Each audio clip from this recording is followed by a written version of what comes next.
자, 그 102페이지를 보시면 그 중개대상물의 그 표시 광고가 나옵니다. 여기는 그 박스를 한번 보세요. 그 박스에 조문이 나오는데 뭐 어려운 부분 아니고 간단한 부분이에요. 1번을 보면 1항을 보시면 개업공인중개사가 의뢰받은 중개대상물에 대하여 표시 광고를 하려면 그랬어요. 가로는 빼고 중개사무소라든지 개업공인중개사에 관한 사항으로서 대통령이 정하는 사항을 명시하라고 그랬죠. 명시. 그러니까 동글뱅이 명시해야 된다. 이 항을 보면 개업공인중개사 아닌 자야. 아닌 자는 표시 광고를 하여서는 아니 된다고 되어 있어요. 아예 광고를 못하게 합니다. 이거. 그럼 이제 표시 광고라는 게 구체적으로 뭐냐 이건데, 여러분 오른쪽 페이지 참고에 보면 그 표시 광고에 관한 법률을 소개해 놨는데 뭐 여러분들 다 읽어볼 필요는 없고 그 중간에 그 2조를 봐봐요. 광고의 수단을 여러분들이 뭐 잘 알고 있는 것인데 그 1번에서 6번까지 돼 있잖아. 뭐 전단지나 팜플렛, 뭐 인터넷이나 컴퓨터 통신망, 뭐 SNS나 뭐 카카오톡 이런 것도 다 포함된다고 보는 거예요. 포스터나 간판, 뭐 비디오물을 찾아간다든지 영화나 연극을 통해서 뭐 티켓이라든가 이런 데 광고하는 것을 우리가 이제 표시 광고라고 하는데, 그래서 옛날에 이제 중개업자들이 만약에 동네에다가 막 전단지 같은 거 뿌릴 때도 보면 구체적인 내용이 안 써졌고 그냥 전화번호만 이렇게 달랑 써서 전단지를 뿌리는 경우가 있는데, 이런 경우는 지금 중개업자인지 아닌지를 우리가 알 수가 없으니까 구체적으로. 그래서 그 2번에 그 밑에 2번에 명시사항을 대통령이 4가지를 적어놨어요. 이제 그걸 기억하면 돼요. 개공이 표시 광고할 사항은 다음과 같다 해가지고 1번에 보면 명칭, 아까 중개사무소 상호를 써야 한다니까. 그 다음에 소재지, 그 다음에 연락처, 전화번호, 그 다음에 개공의 성명을 쓰게 돼 있어요. 그걸 이제 개공의 표시 광고 시 명시사항이라고 그래요. 명시. 등록번호는 빠져있죠. 이것도 집어넣으려다가 등록번호는 이제 프라이버시다 해갖고 뺐어요. 그래서 명칭, 상호, 그 다음에 소재지, 주소, 그 다음에 성명, 전화번호, 연락처. 이게 이제 명시사항이에요. 최소한 이걸 집어넣어야 됩니다. 그렇지 않으면 또 처벌돼요.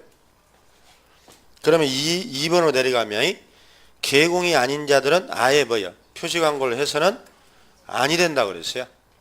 그래서 개공이 또 아닌 자들. 자, 전에 보면 우리가 원룸이나 뭐 오피스텔이 이런 것들을 이제 내가 구하려고 보면 뭐 검색창에 인터넷에 원룸 오피스텔만 쳐도 막 전화번호가 다수 이렇게 나온다니까. 그 전화해 보면 받아요. 그래서 이자들 보면 되게 무등록업자들이거든. 광고를 해가지고. 그래서 지하철 뭐 몇 번 출구에서 만나자 해서 그 현장에 가서 임대인이나 또는 그 관리사무소에 가서 계약서를 쓰고 이자들이 막 수수료를 받아가고, 이런 무등록업자들이 활동할 수 있는 매개체가 바로 이 광고였거든. 이 자체를 이제 원천 봉쇄해버린 거야. 그 무등록업자들이 이제 활동하기가 매우 어려워졌지. 광고 자체를 처벌하니까. 그래서 그걸 못하겠다 이런 얘기야, 취지가. 그래서 그 맨 밑에 두 번째 줄을 봐봐.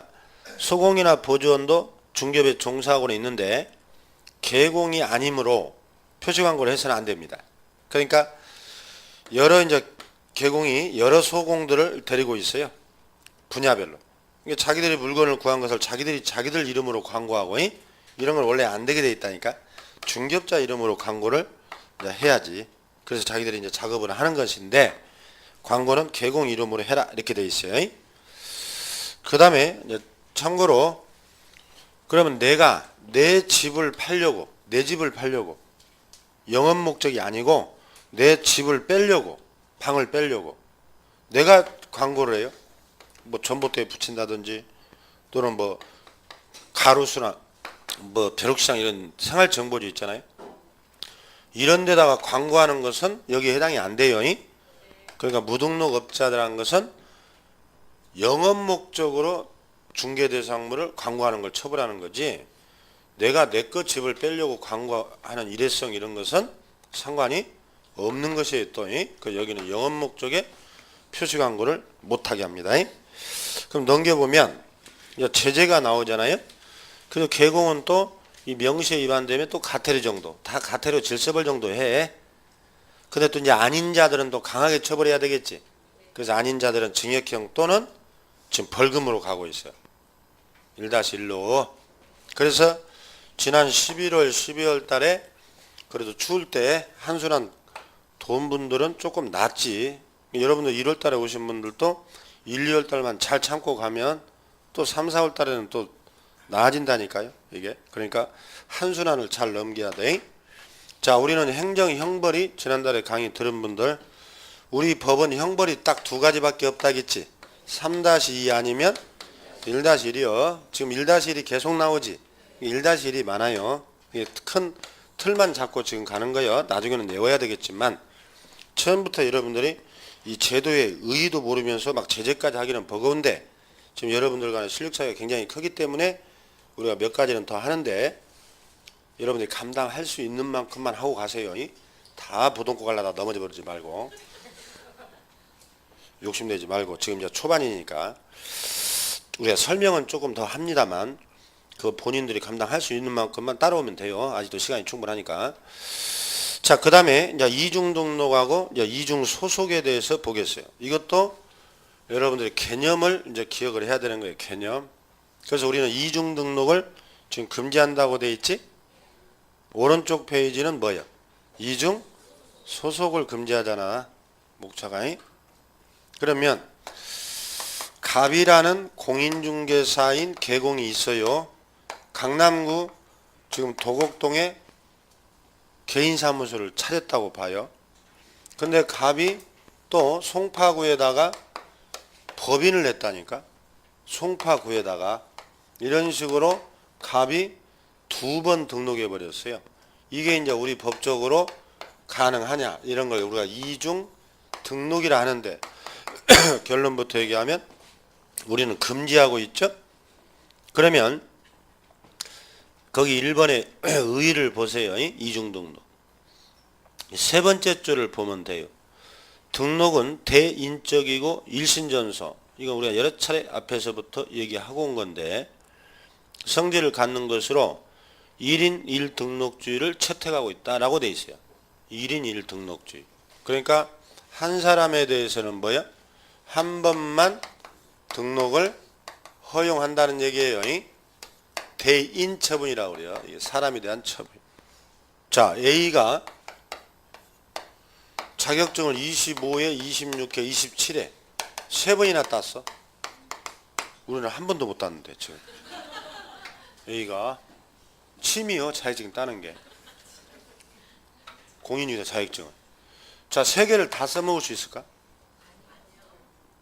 이게 안 된다는 얘기지.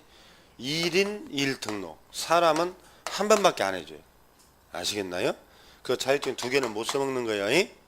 설령 땄다 하더라도 딸 필요도 없겠지만. 그건 딴 사람들이 있어요. 옛날 12회 때, 13회 때 소송에 들어갔어요. 복수정답으로. 12회 때인가요? 복수정답으로 소송 들어가면 한 1년씩 걸려요. 이게. 이의신청해서 안 받아주면 행정심판 거쳐서 안 받아주면 결국은 사법부 소송을 가야 돼요. 그러다 보면 1년 걸려요. 기다리느니 시험 날짜가 돌아왔지. 그래서 이 사람이 합격했어. 근데 나중에 또 복수정답으로 인정돼가지고 또 합격을 축하합니다. 해서 이렇게 두 개를 따는 이런 경우가 있다니까. 실제. 그래서 이런 경우도 한 개밖에 못 써먹어. 이런 걸 우리가 1인 1등록주의라고 그래요. 이걸 대인적 일신전속이라 합니다. 우리는 개별 등록주의라고 돼 있죠. 각각이 등록해야 돼. 공동신청에 따른 공동명의 동글뱅이 그런 건 안 돼요. 줄을 채한다니까. 공동명의. 그 줄 채는 데만 보면 돼. 자, A와 B가 부부예요. 부부. 어? 두 사람이 학원 다녀서 자격증을 두 사람이 땄어. 동시에.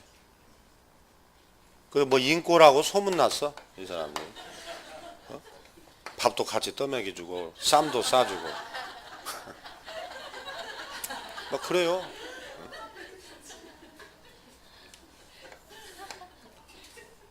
자기들은 또 사무소 내면서 공동명의로 해주래. 김앤장 이렇게. 김씨장씨 이렇게 되느냐 이 말이지. 된다 안 된다? 안 돼요. 거기다 써놔요. 닭살은 X 이렇게. 이게 이제 여러분들 간단하게 기억할 내용이에요. 자, 그러면 여기서 이제 이중등록에 대한 좀 더 개념을 보면 첫 번째가 봐요. 하나는 강남구, 하나는 송파구. 등록관청이 다르죠? 이렇게 등록관청이 달리해도 두 번은 안 되냐? 안 되는 거예요. 아시겠어요? 그러니까 지역도 250여 개 시군구 중에 딱 한 개만 선택이 가능합니다. 등록관청이. 두 번째, 하나는 개인사무소, 하나는 법인이요. 이렇게 종별을 달리하면 또 두 개가 되겠느냐? 안 되는 거예요. 그러니까 여러분들은 종별도 하나, 지역도 뭐예요? 딱 하나만 인정하는 걸 우리는 이중등록 금지라고. 그러니까 거기 1, 2, 3번 오른쪽 페이지까지 읽어볼 것도 없어. 그런 것은. 자, 2번 제재를 봐야 돼. 여기는 제재를 많이 물어. 자, 개공이 이중등록을 했을 때 그 전부 동글뱅이 전부를 등록을 취소해버리네. 그 형벌은 또 1-1이네. 그러니까 전부란 말은 이자가 2중, 3중, 4중 등록을 했어. 걸리면 어떻게 된다고? 전부 다 취소해버려요. 그래서 등록이 다 취소되고 형벌은 뭐라고? 1-1이 돼요. 아무것도 안, 이것만 1년 내에 알면 돼. 이게 쓸 것도 없어. 뭐 주야장창 쓰기만 하는데 의미가 없어요. 근데 여러분 실질적으로 이중등록은 지금은 현실적으로 불가능해요. 아까 전자정부법 얘기했지. 그 행정전산망에 다 등록이 돼버리거든. 그러니까 여러분 이름 생년을 치면 다 나와버려. 어디서 등록했는지 안 했는지.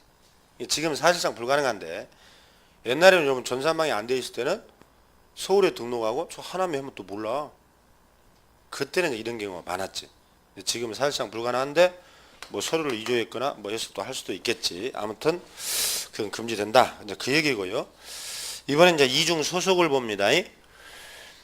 개공, 소공, 보조원, 개공인 법인의 사원, 임원 등에다 동글뱅이 쳐요. 등. 그 다음에 다른 개공에다 동글뱅이 쳐요. 소공, 보조원, 사원, 임원이 뭐라고 돼 있어? 될 수 없다. 그게 조문이야. 이제 이중 소속에 대해서 봅니다. 이중 소속은 쉽게 말해서 양다리 거치는 거야. 이제 을법인으로 바꿔요. 여기를. 이 사례만 알면 끝이라니까. 어떤 형태로 나와도 다 맞춰버린다니까. 자, 을법인. 여기는 갑이라는 개공, 개인. 이 자들이 각자 영업을 하고 있어요. 지금. 근데 을법인이 을이 대표이사야. 그럼 우리가 지난주에 했듯이 법인은 대표자가 있고 그 밑에 임원, 사원이 있다고 그랬지. 일반 이사들, 출자 사원들, 대표이사, 대표사원 그런다고 지난주에 얘기했어. 그 다음 이 밑에는 직원이 있지. 직원을 뭐라 했지? 고용? 인이라고도 하잖아. 그럼 고용인에는 종류가 뭐야? 몇 가지가 있지? 두 가지가 있지? 뭐가? 소공하고 중개, 보조원이. 법인은 항상 인사구조가 3단계. 이거 모르면 이제 엉터리야. 자, 개인사무소. 당연히 개인사무소는 이사들이 있어 없어? 개인은 없지. 우리가 법인이라는 것은 상법상 용어예요. 이게 상법. 그 상법이 이사들이 있는 거지. 근데 개인사무소에 막 이사라고 그냥 가오다시 잡으려고 파갖고 다니. 보조원이. 그건 법 위반이야. 따지고 보면. 그래서 개인에는 이 사원 임원이 없고 고용인만 있어요. 소공하고 뭐야? 보조원. 그러니까 사원 임원이 없다니까. 이제 이거 모르면 책 읽어도 건성을 읽고 다니는 거야. 여러분들. 법인은 인사 구조가 몇 단계? 3단계. 개인은 2단계요. 지금 여기 봐야 한다니까. 스마트폰 볼 때가 아니라. 끝났어 설명. 설명할 때 고개 숙이고 설명 끝나면 고개 들고 어디에 하지 뭐라겠지 하면서 옆 사람 얼굴 한번 보고 전형적이에요. 엇박자. 또 설명하기 시작하면 또 고개 숙입니다. 끝나면 또 고개 듭니다. 그리고 가면서 뭐라고 그래요? 아, 만만치 않다고. 아, 이 과목도 만만치 않다고. 그 사람이 만만치 않은 사람이야. 아, 설명하면 다 이해될 걸. 지금 여러분 설명 들으러 왔잖아. 무슨 말인가를 쉽게 접근하려고. 엇박자 나면 여러분 가면서 만만치 않다고 그래요. 제가 볼 때는 당신이 만만치 않아요. 저는 그럽니다. 그러니까 설명할 때 보면 간단하다니까요. 자, 이자들이 이렇게 지금 영업을 하고 있다니까요. 근데 거기 지금 보다시피 이자들이 이렇게 양다리 거치는 것을 우리가 이중 소속이라고 한다니까. 계공 등이 그랬잖아. 다른 계공에 양다리 거치는 거. 이런 걸 우리는 이중 소속이라 하고 다 금지시키더라 이 말이지. 그럼 여기에서 주의할 것은 딱 두 가지예요. 첫 번째가 거기 등에다가 동글뱅이 쳤지. 등등등 하잖아 우리가. 뭐뭐 등등. 그러니까 여기서 계공 등이란 말은 거기 조문 봤듯이 중개업 종사자가 모두 다 나오지. 보조원까지. 그러니까 이 이중소속은 모두가 다 금지된다 그 뜻이지. 그러니까 보조원들도 양다리 거쳤다 걸리면 다 처벌된다니까. 여러분도 등자 동글뱅이 칠하겠지. 그 다음에 또 하나는 다른 계공에 양다리 거치는 게 금지되는 거예요. 아시겠어요? 그러면 봐봐. 보조원이 중개사무소에 근무하면서 미장원도 같이 운영해. 슈퍼도 같이 해. 당구장을 해. 여기에 또 양다리 왔다 갔다 해요. 이건 이중소속일까 아닐까? 이건 이중소속의 문제가 아니지? 왜 아니요? 업종이 다르니까. 그래서 다른 계공에다 동글뱅이를 치라고 그랬잖아. 중개업에 속한 자가 또 다른 중개업자의 양다리 거치는 걸 금지하는 거지. 업종이 다른 건 할 수 있어. 이건 다음 주에 자세히 해요. 이제 다음 주에 별도로 나와. 이 겸업을 어디까지 할 수 있냐. 아시겠어요? 그래서 업종이 다른 건 이중소속의 문제가 아니다요. 그거 외에는 없어 이제. 그러면 1, 2, 3, 5 읽어볼 거 없어. 그림으로 다 끝나버렸거든 여기서.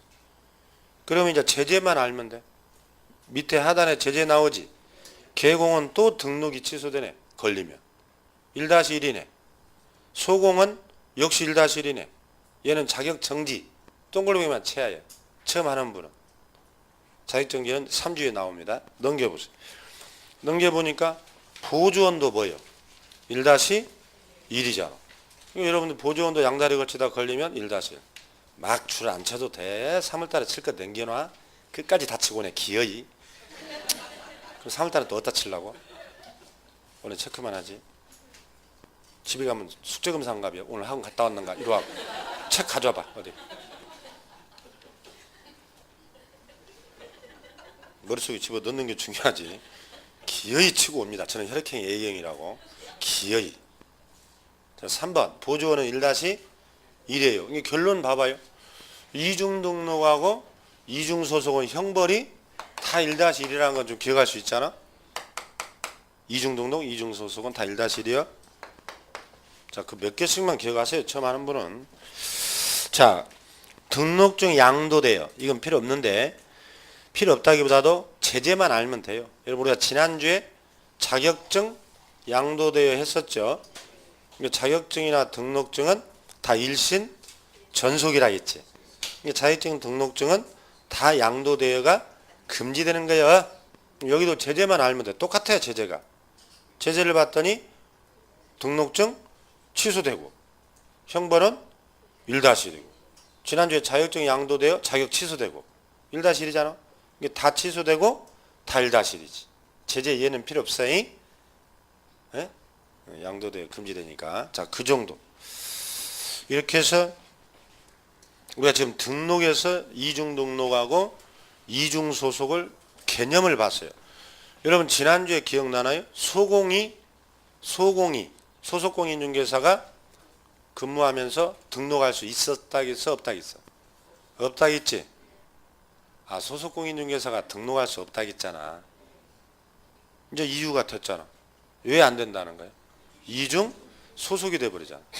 그래서 소속공인중개사가 등록을 하려면 퇴직을 하고 해야지. 아시겠나요? 이게 지난주 구간에 해결됐지. 이 개념이 자꾸 연결돼야 앞뒤가 이해하는 게 중요합니다. 자, 이제 107페이지에 보면 지금 등록을 보는 중에 이제 무등록이라는 게 나왔어. 우리가 계속해서 앞에서 언급이 됐는데 말 그대로 무등록이 뭐예요? 등록이 안 된 사람이지. 무등록이라고 그래요. 무등록. 등록 안 하고 중개업을 하면 다 처벌한다고 했잖아. 그래서 이제 무등록이 나오는데 넘겨보세요. 넘겨보면 반복해서 써졌기 때문에 그 2번을 봐봐. 중간에 무등록 중개업 나오죠. 거기 1번에 의, 그 다음에 의는 필요 없고 등록이 안 된 걸 말한다고 했으니까 2번으로 내려가요. 큰 2번. 무등록 중개업에 뭐가 나와? 유형이라고 돼 있잖아. 유형. 그러니까 무등록 중개업이 여러 형태로 나타난다니까. 그 1번이 뭐라고 돼 있어? 원시적 무등록이라고 돼 있네. 오른쪽은 뭐야? 후발적 무등록이라고 돼 있죠. 그래서 일부러 제가 이렇게 폼나게 써본 거예요. 그냥 다 무등록이요. 그럼 민법 채권법에 가면 원시적 불능 공부하지. 후발적 불능. 원시적 불능이 뭐야? 그거지. 뭐라고 했었는데. 그래서 민법의 원시적 불능과 후발적 불능 뭐 개념이 같아요. 그래서 원시적 무등록 이렇게 표현만 한 거예요. 민법을 했기 때문에. 원시적 불능이라는 것은 민법의 계약 체결 전혀 후요. 전에 쌍방 고유가실 없이 고유가실 없이 뭐야? 이행 불능 상태에 빠진 거지. 그 원시적 불능이라고 그러잖아. 그래서 우리도 계약 체결 전, 그 말은 아예 등록이 돼본 적이 없는 사람. 이제 후발적 불능은 계약 체결 후지. 지금 그래서 거기도 보면 우리도 등록을 했다가 나중에 상실된 거지. 민법과 개념이 같아요. 이런 법학에서는. 그러면 1번 원시적을 봐봐요. 민법으로 말하면 계약 체결 전이니까 여기는 아예 등록을 해본 적이 없는 사람을 말해. 자, 1번 일반인이 등록을 하지 않았다. 아예 안 했지. 그러니까 천부적, 태생적 무등록이라니까. 2번 등록 신청만 했네. 신청 똥골뱅이. 아까 한 거예요. 신청 후 등록 처분 및 통지 전이네. 아까 등록 처분은 며칠 내에 준다고? 에? 또 아시사실 하나요? 기억이? 7일이라 있잖아 아까. 그러니까 신청해놓고 7일 이내에 해준다고 그랬죠. 그 사이에 중개업하면 아까 무등록이라고 칠판에 다 써줬었지. 봐봐, 아무것도 아니잖아.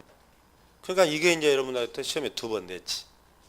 헷갈리니까 신청 후 통지 전 무등록입니다. 3번 다른 주된 업무 부수하여, 부수 똥골뱅이. 그거다 또 컨설팅 업자라고 써놓으세요.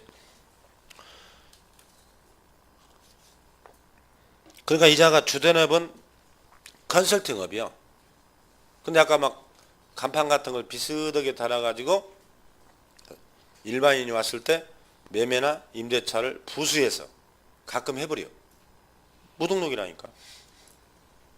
그 다음에 오른쪽에 2번 후발적 무등록. 1번 봐봐요. 등록했다가 폐했다고 돼 있지.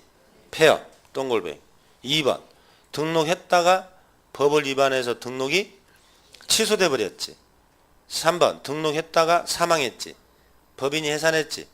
당연히 등록했다가 다 사후적으로 후발적으로 발생한 거 아니야. 이게 이제 무등록의 유형이야. 사망한 자가 중개업을 할 수 있을까? 그런 경우가 어떤 경우에? 그래서 사망을 해버렸는데 직원들이 해버린 거야. 그래서 그 무등록이 됩니다. 자, 예를 들어서 갑이라는 계공이 이렇게 있어. 여기에 이제 고용인이 있다니까. 소공하고 보조원이. 중개업을 하고 있어요. 근데 오늘 손님이 왔어. 손님이 왔는데 4억으로 쓰겠다고. 건물 50억짜리를 있냐고 물어봐요. 그래서 전에 하나 나온 게 있었거든. 설마 하면서 보여줬지. 그랬더니 이 손님이 마음에 든대. 50억짜리. 자기가 이걸 사겠대. 야, 그날 대장이나 등기부 같은 거 다 떼서 좀 뭘 쓰고 있는 거야? 그리는 거야? 안 그려도 돼? 안 필요 없는데. 그래서 그 50억짜리를 이 사람이 사겠대. 대장 등기부 다 확인하고 갔어요. 내일 10시에 계약서를 쓰기로 했어요. 그럼 중개업자 흥분 되겠어, 안 되겠어? 50억짜리. 10억짜리 하나만 써도 난리가 나는데. 진짜요? 여러분 10억짜리 하나 쓰면 중개업자들 다 서로 연락에 까치 딸기 불러서 곱창에 소주 한잔 해요. 그날 2차 노래방까지 가거든. 되게 10억짜리 하나 쓰면 가지. 이제 50억짜리 썼다면 난리가 나. 그러니까 이제 내일 10시에 드디어 쓰기로 했으니 이제 사장님이 직원들한테 야 오늘은 일찍 퇴근해라. 그리고 청소 깨끗이 해놓고 사무소 냉장고에 음료수 좀 가득 채워라. 그리고 일찍 가서 목욕 체계하고 기도해라. 많이 내일 무사히 계약이 체결되도록. 이렇게 하고 되게 빨리 이제 가지. 중개업자도 일찍 왔지. 집에 잠이 와야지. 새벽 2시가 돼도 막 설레가지고 3시가 돼도 잠이 안 와요. 결국 4시에 심장마비로 죽어요. 결국 죽어. 다음날 10시가 돼도 사장님이 안 나오네. 여러분 같으면 쓰겠어 안 쓰겠어? 계약. 이 사람이 써버려. 사장 이름으로 사장의 등록번호 사장 도장 다 있잖아. 이자가 쓴 거요. 그래서 죽었을 때 사장의 등록번호를 가지고 계약서를 쓴 이런 걸 말하는 거야. 거기 그 사망 써놔. 그 심장마비. 그러면 거기 3번을 봐봐요. 무등록업자의 중개행위로 인한 거래계약이라고 나오지? 거래계약이요 중개계약이요? 거래계약이지. 자, 또 늦게 오신 분들은 또 이거요. 자, A B가 있어요. 갑이라는 개고. 이건 또 다다음 주에 나오는 내용이야. 매도자가 와가지고 자, 내 집을 팔아주세요 그랬어. 청약. 알았다. 팔아주겠다. 승낙. 이게 청약 승낙이지. 이 계약을 오늘 무슨 계약이라겠지? 중개계약이라겠지? 지금 강남도 이 앞에 두 줄이 문제네. 이게 두 줄. 여기 수업 도우미들이라 대답을 잘해야 되는데 어느 학원이나 도우미가 있어. 앞부분에 수업 도우미 대답을 해주면 선생님들이 흥이 나서 다 강의가 되거든요. 전멸이네 요 앞에. 더군다나 이 촬영까지 하는데 다음 주부터 바꿔. 대답 안 하려고. 저 뒷사람이 앞으로 오고 바꾸세요. 수업 망치지 말고. 이 앞에는 책임감이 있어. 다 그렇다니까. 아, 이런 방송도 그 관객들 다 짜놓고 알바생들 앉혀놓는 거 아니야? 다 알바생 앉혀놓잖아. 그 방송국 거의 그러죠. 아, 그런 거 모르나요? 알바 안 해봤나요? 방송국 알바? 그 심야 토론도 앉아 있는데 그거 상당히 힘들잖아. 그거 비싸. 다 그런 거 아니야? 연예인들 앞에 다그 광팬들 앉혀놓고 막 걔들이 난리를 치고 뒤에는 다 졸고 있고 그 빨리 알바비 달라고 받아가고 가고 그러잖아. 다 여기도 이 앞부분에 도움이라니까. 수업 도움이. 다음 좀 뒤로 가요. 대답 안 하려면 책임감을 가지고 앞으로 와야 해요. 이게 중개계약이야. 자, 내 집을 사주세요. 알았다. 중개계약이죠? 이 중개계약하고 여러분들이 구별해야 돼. 이제 이건 22조 23조 다다음 주에 나와요. 이게.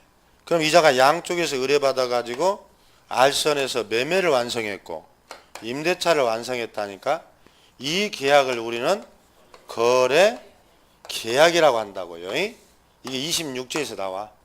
이게 중개계약과 거래계약을 구별 못하면 안 돼. 그러면 지금 목차에 거래계약이요 중개계약이요? 거래계약이라니까. 그럼 봐봐요. 두 번째 줄. 거래 당사자 간의 거래계약 효력에는 영향이 없고 하자가 없다면 그대로 뭐요? 유효하다고 돼 있잖아. 그래서 지금 방금 소공이 계약서를 써도 이 매매는 유효하게 되는 거예요. 아시겠나요? 그 다음에 4번. 그럼 이자가 보수를 청구할 수 있느냐? 자, 세 번째 줄 봐봐. 그럼 무등록업자들이 매매 임대차를 완성했을 때 보수 청구권이 있느냐? 그게 이제 학설이 대립되다가 이제 판례가 나왔었지. 그 세 번째 줄 봐요. 보수 지급 약정은 강행법규 이배유로 무효라고 봐버려요. 이게 돈 받을 수 없게 돼. 무등록업자는. 계약만 써줬지. 아시겠나요? 그 다음에 5번에 제재가 3-2가 나왔네. 드디어 3-2가 하나 나왔지. 지금까지는 다 1-1이었었잖아. 그래서 우리가 3-2가 6개가 있는데 그 중에 하나가 나왔어요. 대부분 다 1-1에 해당돼. 우리는.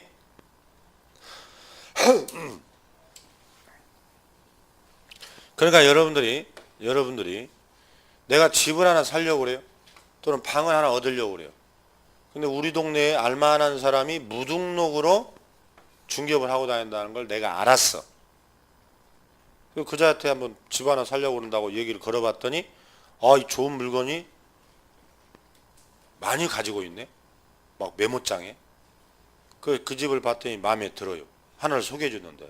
그럼 여러분들이 이자가 비록 무등록이라 하더라도 내가 집이 마음에 들면 매매 계약을 해야 되겠어? 안 해야 되겠어? 해야 되겠지? 유효하잖아. 매매. 내가 무등록을 통해 샀다 하더라도 그럼 무등록이 수수료 달라고 하면 또 뭐요? 3-2가 뭔지 아냐? 이건 마을버스가 아니다. 그럼 또 이 사람 도망가 버려요. 저거 학원 다니구나 하고. 그러면 돈도 안 들고 집을 살 수 있다는 거지. 지금 이 얘기예요. 굳이 무등록이라고 밝히고 내가 안 살 필요는 없지. 마음에 들면. 아시겠나요? 또 돈 욕심이 더 나면 신고해버려. 그럼 포상금 50만 원 나와. 그 포상금 써졌지? 그 무등록은 포상금 대상입니다. 오히려 수수료도 안 주고 신고하면 포상까지 받아요. 일거양득이라고 그러지 이런 것을. 자, 그렇게 무등록은 정리하면 돼요. 무등록은 이런 건 안 해요. 다음에는. 넘겨보면 결격이 나옵니다. 이제 여러분들이 결격이 신경을 좀 써야 되고 어려운 부분인데 지난주에도 결격이라는 개념이 계속 언급이 됐어요. 법인을 낼 때 사원님은 전원이 결격이면 안 된다겠지? 아까 외국인은 서류에 무결격 증명 서류를 가져라겠지. 그때 결격이란 말이 계속 나오잖아 지금. 그래서 지금부터 그 10조에 나와 있는 결격을 보는 겁니다. 그래서 우리는 개공 등의 결격이다 이런 말을 해요. 결격이라는 것은 이 흠결자를 씁니다. 인격에 흠이 있다는 거예요. 인격에 흠. 하자가 있다 이 말이에요. 그럼 여러분 법에서는 이 결격이란 말을 많이 써요. 공무원 시험 응시 결격, 법인의 임원 결격 막 이런 말을 써요. 우리도 하자가 있는 자는 아예 중개업에 종사를 못하게 하는 이런 제도가 있어요. 이게 사유가 11가지예요. 이게 매년 시험에 나오고 이 결격은 두세 문제가 결부돼서 나오는 부분인데 여러분들이 가장 어려워하는 부분이 이 결격하고 나중에 뒤에 나올 제재, 아까 행정처분, 형벌 이런 거, 그 다음에 경공매 그 세 군데입니다. 그리고 뭐 어려운 거 별로 없어요. 우리가 뭐가. 그 결격을 이제 지금부터 하나씩 보는데 그 조문을 봐봐요. 10조 2항을 보면 다음 각호 어느 하나에 해당하는 자는 뭐라고 돼 있어?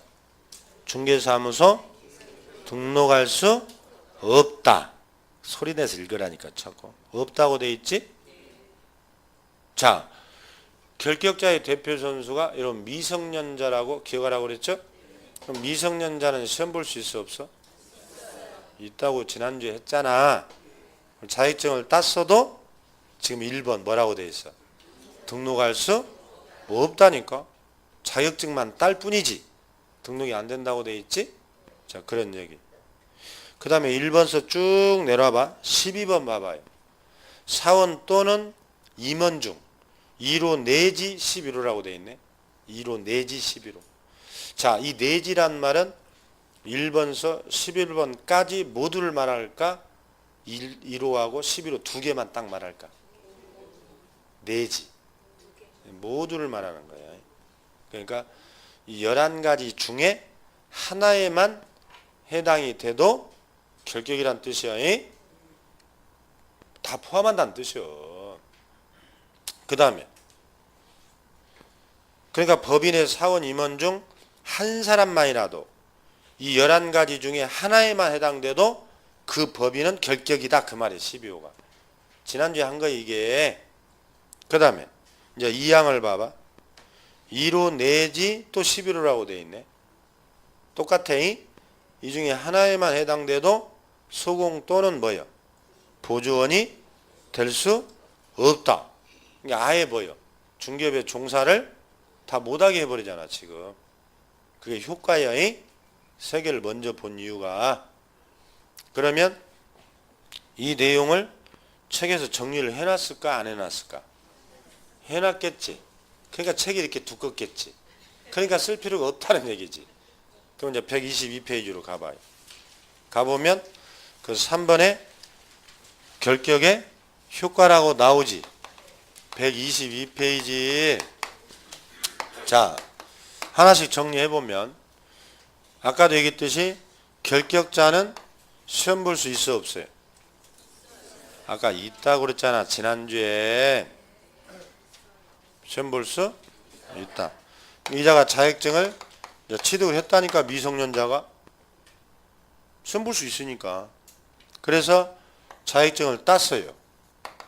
그러면 이자가 이제 등록 전하고 등록 후로 나눠서 효과를 보면 되는데, 거기 1번 봐봐. 1번에 개공등이 대기 뭐라고 돼 있어? 전 동골뱅이. 목차를 항상 먼저 보라고 했잖아. 전에 결격일 때.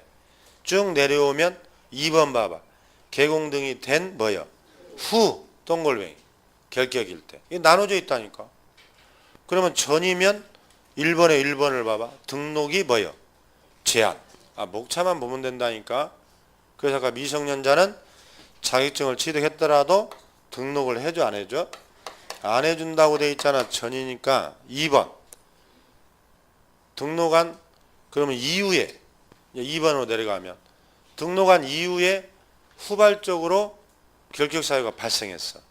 그럼 2번에 1번이 뭐라고 돼 있어? 절대적 등록 취소. 그 말은 반드시 등록이 취소된다는 얘기예요. 그러니까 중개업 못하게 하지. 그러지? 등록 전이면 안 해주고 등록한 이후의 결격이면 취소해버리고.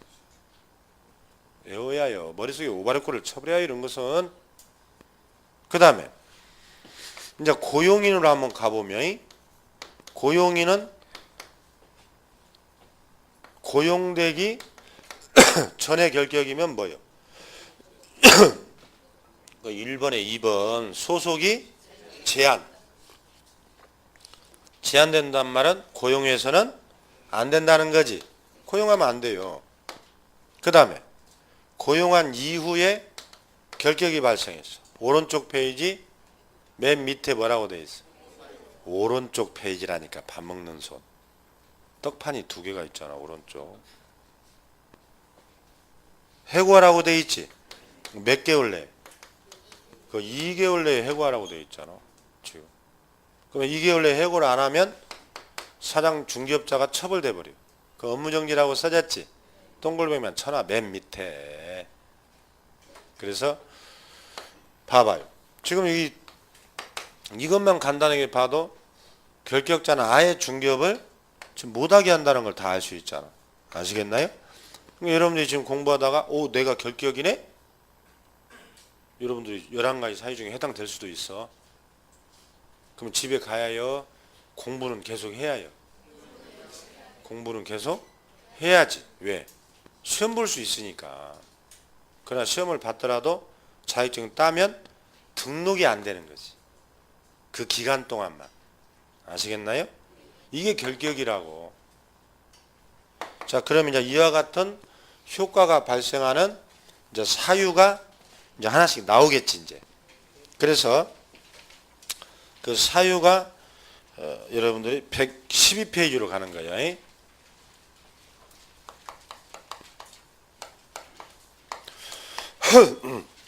여러분 112페이지 봐봐. 페이지를 잘 찾아야 돼. 그러니까 거기 1번에 보면 결격 사유 제도의 취지가 나오죠.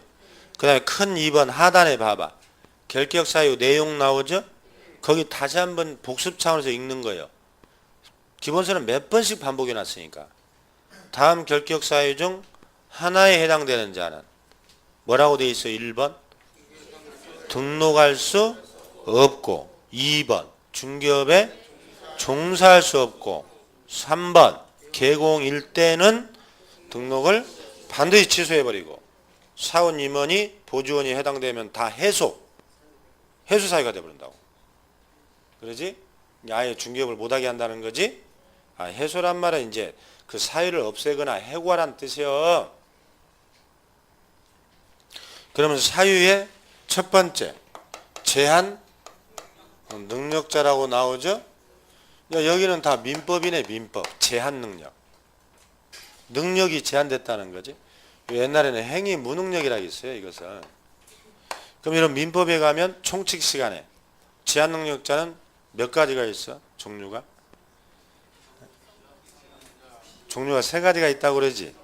민법. 거기 보면 뭐가 있어? 미성년, 그 다음에 피한정, 피성년.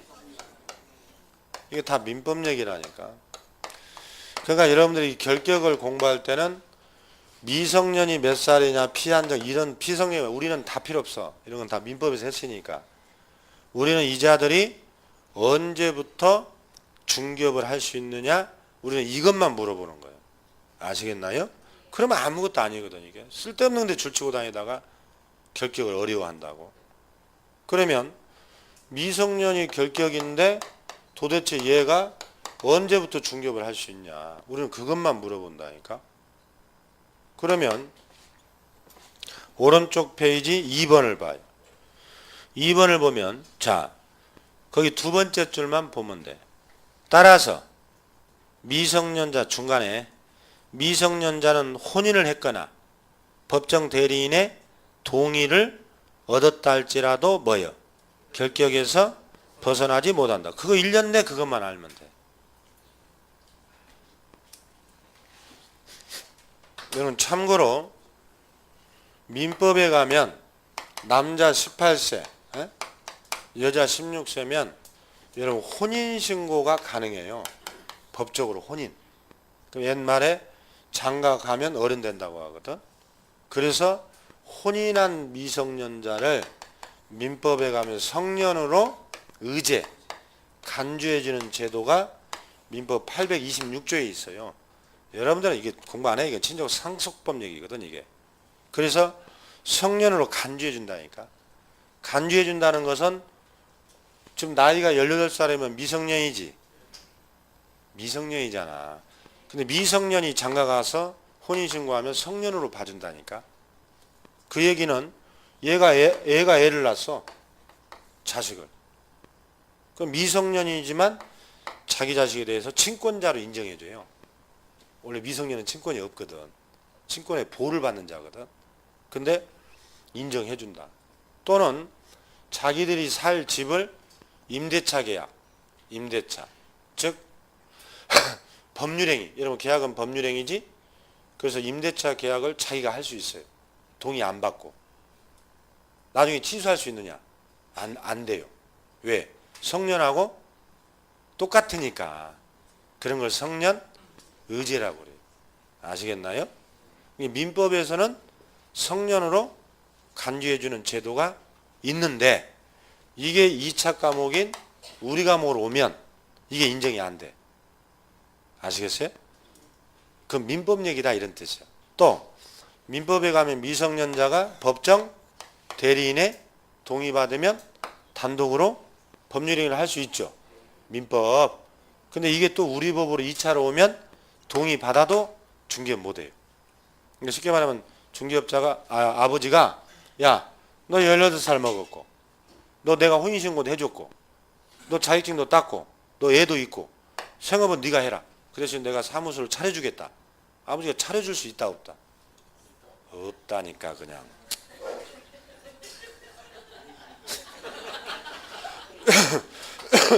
동의 받아도 안 된다니까 우리는. 그래서 결국은 예외가 없다로 딱 끝나요. 미성년자 중개업을 할 수 있는 경우는 어떤 경우도 없어. 이자는 결국은 성년이 돼야 가능해요. 아시겠나요? 민법하고 반대지. 이거 혼돈하면 안 된다고 민법하고. 이거 외에는 없어. 1년 동안. 1년 동안 기억을 하고요. 이게. 자, 그렇게 정리하면 되겠어요. 자, 2번. 이제 피성년 또 피한정이 나오네. 그 일본의 민법을 제가 간단하게 넣어놨어. 필요 없어. 우리는 2번만 보면 돼. 결론. 이런 피성년이나 피한정 의견이 뭐요? 정신적으로 판단 능력이 좀 떨어지는 사람들이죠. 여러분 요즘 TV에 많이 나왔었지. 롯데그룹, 신격호, 신동주와 신동빈 두 아들이 이거 재산 싸움이 벌어졌잖아 지금. 뭐 일본 기업이냐 뭐 한국 기업이냐 막 하면서. 그래서 아버지를 어떻게 했어? 치매기가 있다 해서 성년 신청을 해버렸지. 집에 텔레비 없나요? 계속 방송에서 나오던데. 우리 아버지는 치매 때문에 판단 능력이 없어서 전양반이 얘기하는 건 우리가 믿을 수가 없어요. 막 그거 아니에요 지금. 그러니까 부자 아버지가 돌아가시면 그런 얘기가 있죠. 자식들은 간대 없고 상속인만 남더라. 자식들이 다 상속인으로 바뀌어버려요. 눈을 벌겋게 뜨고. 요즘에 그런 현상이 많죠. 그러니까 우리는 대한민국도 이 기부 문화가 발전해야 되는데 그냥 다 물려주려고 그래요. 그러니까 나중에 막 자식들이 원수가 돼버리잖아 서로. 부모들은 모르지 뭐 돌아가셔 버렸으니까. 그래서 우리가 기업들 좀 많이 보잖아. 막 제사도 따로따로 지내잖아 형제가. 재산 싸움 때문에. 그래요 이게. 그래서 선진국에서는 유럽 사람들은 되게 보여. 다 선진국에서. 사이 다 기부해버리고 나는 가르친 걸로 끝났다 이거지. 그래갖고 자생력을 길러주잖아요. 그래서 통계도 나왔잖아. 백만장자 자수성가 나라가 OECD국에 가장 적은 나라가 또 우리나라예요. 우리는 상속 백만장자만 있지 자수성가한 사람이 없다. 거의 없잖아. 중국은 92% 자수성가 백만장자가. 우리는 사회주의 국가니까. 그런 특징이죠. 일본도 한 75%인가 넘죠. 미국도 80% 가야 되죠. 한국은 10%도 안 된다고 하잖아. 다 상속 백만장자. 이게 이제 창조경제와 거리가 멀다는 거지. 이게 다 그냥. 그러니까 요즘 많이 나오는 게 뭐예요? 재벌 3세들 문제가 많다고 하잖아. 창조경제는 안 하고 다 골목상권으로 돌아요. 할 게 없다 이거지 막 본인들이. 그냥 골목상권을 다 침범해버립니다. 통신, 뭐 상권 이런 거. 그러니까 이게 한국의 미래가 어둡다는 게 그거죠 지금. 자꾸 이렇게 자본력을 가지고 R&D에 투자해서 새로운 4차 산업 이쪽으로 막 가야 되는데 우리는 자꾸 내수시장만 파고들어요. 이게 이제 문제라는 거 아니야. 그러니까 여러분들이라도 그래서 이게 뭐 참고로 그분이 그 피성년 문제가 돼가지고 대법원까지 막 올라갔잖아. 근데 이 사람들은 정신, 질병, 노령 이런 걸로 사무처리 능력이 지속적, 일시적으로 불안전한 사람들. 그러니까 이 사람들은 법정 대리인이 있어야 한다는 거 아니야. 이게 민법이잖아 지금. 근데 우리는 생각해봐. 이 사람들이 중개업을 한다는 것은 섬찟하지 지금. 섬찟하잖아. 그래서 결격으로 묶어서 우리도 중개업을 못하게 하는 거지. 그럼 이자가 언제부터 할 수 있냐? 우리는 결론만 알면 된다니까. 그럼 봐봐. 2번의 두 번째 줄이야. 가정법원의 후견, 종료, 심판. 딱 그것만 알면 돼. 이자들이 중개업을 할 수 있는 게 언제라고? 법원으로부터 후견이 종료됐다. 이제 혼자서도 일할 수 있게 됐다. 그런 뜻이야. 이 심판이라는 재판이 있어야 한다니까. 그러면 이자들은 즉시 영업을 할 수 있어요. 그러니까 이제 이런 식으로 여러분들에게 또 혼돈을 줘. 의사의 진단서. 의사가 정상적이라는 진단서가 있으면 중개업을 할 수 있다. X여인 이걸 법원에서 인정해야 한다니까. 또 법정 대리인의 동의를 받으면 또 이자들이 할 수 있다. 또 X여인 오로지 뭐라고? 종료, 심판. 미성년자는 오로지 성년. 간단하네. 전형적으로 지문이 그거 얘는 없어요. 자, 그 다음 이제 파산자. 파산자도 맨 밑에 2번을 봐요. 파산자가 파산 채권자에 대하여 채무 전부를 변제하여 책임을 면하고 복권 신청 동글뱅이 했더라도 결격에서 못 벗어나고 복권 결정 동글뱅이 그럼 벗어납니다. 신청이냐 결정이냐만 구별하면 돼요.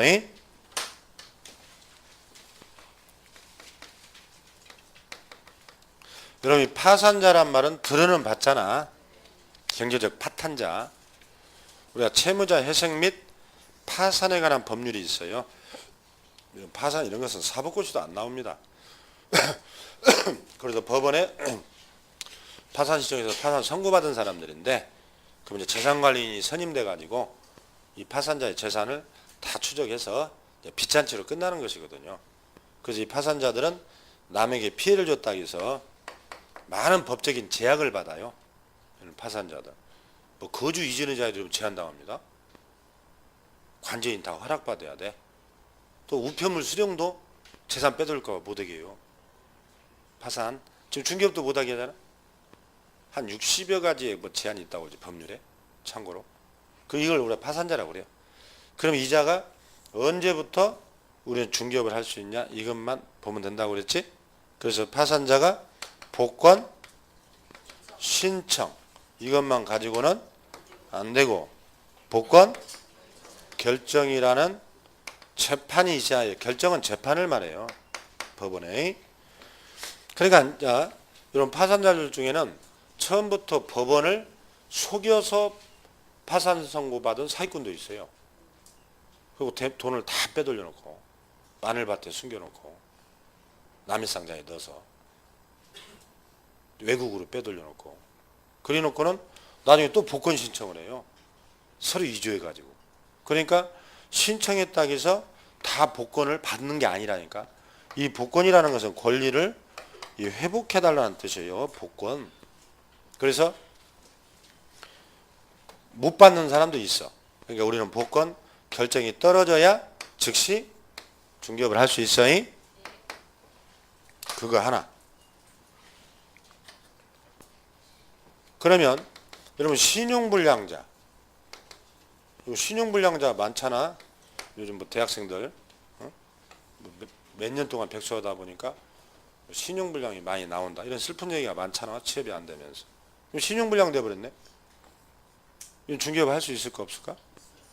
파산자하고 이건 완전히 다르지. 이제는 중개업 할 수? 돈 벌어야지 신용불량 풀리나라면. 근데 일을 못하게 하면 뭐 사지를 묶어놔 버리면. 그래서 영업할 수 있어야지. 또 개인 회생. 들어봤나요? 개인 회생? 여러분 개인 회생 인가받으려면 그 사람이 소득이 있어야 없어요? 소득이 있어야 돼요. 소득이. 직업이 있어야 한다는 거지. 그래서 자기 소득의 일정 부분을 얼마씩 매년 이렇게 5년 내에 갚아 나간다는 그런 절차예요. 이게 그 유예주지 빚을 많이 탕감해주고 그거라도 갚아라. 이런 게 개인의 회생이거든요. 이 회생에서 또 이 사람이 돈을 안 갚아 나가면 나중에 결국 파산 가버려 이 사람. 그러면 개인 회생 절차에 있는 사람도 돈을 벌어야 되겠지. 그러니까 중개업에 할 수 있는 것이지. 파산자하고는 달라. 참고로 넘겨보세요. 이미 넘겨버렸나요? 그럼 가만히 있어. 또 넘기면 한 장 앞서가. 거기 참고에 박스에 그 개인회생 나오죠. 그 맨 밑에서 거꾸로 두 번째 줄만 봐봐. 파산 선고가 법률상 불이익이 있다면 개인회생인가는 그런 불이익이 없다고 돼 있지. 그래서 파산자와 구별해야 돼. 자, 이렇게 해서 여러분들이 전형적으로 이 세 개는 아무것도 아니에요. 지금 줄친 거 이외에는 잘 나오지도 않지만 나온다면 줄친 거 이외에는 없어요. 이런 것은. 이제 문제는 그 3번의 수형자부터요. 여기서부터가 형법적인 얘기가 많이 나와서 조금 신경을 써야 되는데 여기서는 조금 쉬었다가 봅니다.